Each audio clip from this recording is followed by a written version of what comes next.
किसी भी जगह पे ऐसा कुछ नहीं है कि आप पार्लियामेंट में कोई कानून साजी नहीं कर सकते, कोई टाइमिंग फ्रेम नहीं है।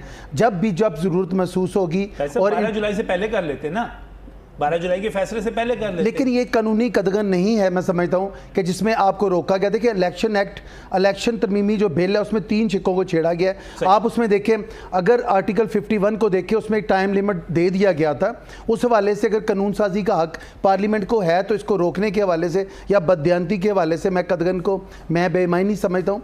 और मैं नहीं समझता कि अगर इलेक्शन में आपने अपनी लिस्ट जमा नहीं करवाई, अगर आपने इलेक्शन नहीं लड़ा, आपको निशान नहीं मिला, तो इलेक्शन जो अपने इख्तियारात वो इस्तेमाल ना करे और वो सुन मुन बुक मुन होके वो बैठा रहे और ये सोचे या समझे उसके कि अगर इन्होंने कुछ कह दिया है। हर एक इदारे को जो पाकिस्तान में आईनी हक रखता है अपनी मूवमेंट, उसके हवाले से उसको ये राइट है कि वो जाके जो बात करना चाहता है वो लिख के, कह के या बता के करे। आइन के हवाले से ऐसी कदगन नहीं थी। लेकिन अगर सुप्रीम कोर्ट का कोई फैसला है तो सुप्रीम कोर्ट एक इंडिपेंडेंट अदारा है, मैं समझता हूँ उसके हवाले से उनको इख्तियार है।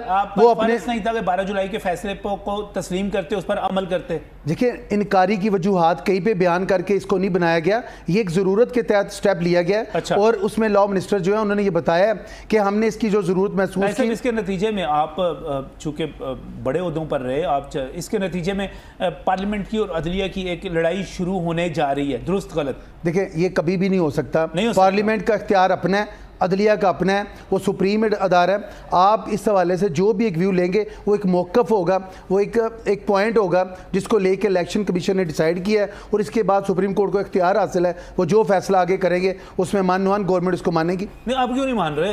देखिए आप इनकारी की वजूहात तो बताए, कहाँ पे उन्होंने कहा कि हम नहीं मानते, वो अपने काम पे हैं। इलेक्शन कमीशन और नहीं माना ना, आपने मखसूस नशिस्तें जो थी इलेक्शन कमीशन ऑफ पाकिस्तान ने नोटिफाई करनी थी, वो उन्होंने नहीं की। ये आपको जो हुकूमत है उसको फैसिलिटेट करना था, स्पीकर ने हलफ लेना था, नहीं लिया। मखसूस नशिस्तें नहीं दी पीटीआई को।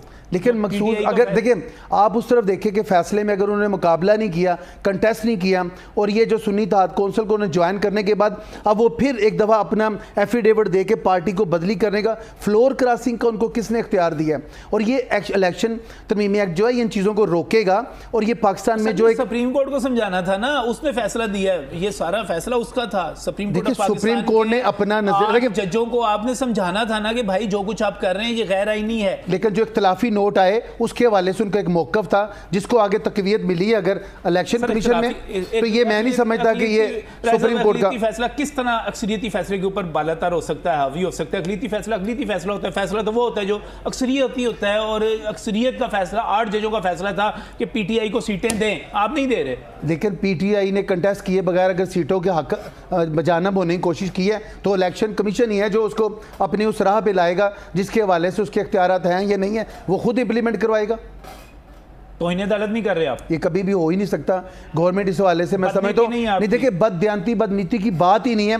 उसका रास्ता नहीं रोक रहे पीटीआई की। मैं कहता हूं पीटीआई का, देखिए पीटीआई ने असेंबल के अपने उस निशान इलेक्शन के बगैर किया। उसको समझाना था ना। नहीं, देखिए जजेस को आर्गूमेंट्स में समझाया गया, पार्लियामेंट ने अपनी जो की है इलेक्शन के हवाले से जो तरमीम भी वो दुरुस्त है, बिल्कुल ठीक है, बिल्कुल दुरुस्त, 100% ठीक है, 100%, कोई गलती नहीं है इसमें, ऐसा कुछ नहीं है। ये वक्त के साथ साथ देखें ये टाइम के हवाले से सारी चीजें आगे बढ़ेंगी। समद भट्टी साहब ने, आपका तल्लुक पाकिस्तान तहरीक इंसाफ से, इंसाफ लायर्स फोरम से है, आप भी हमारे साथ यहाँ पर स्टूडियोज में मौजूद हैं। राजा खुरम शहजाद साहब के साथ साथ खुरम रजा साहब भी हमारे साथ यहाँ पर मौजूद है।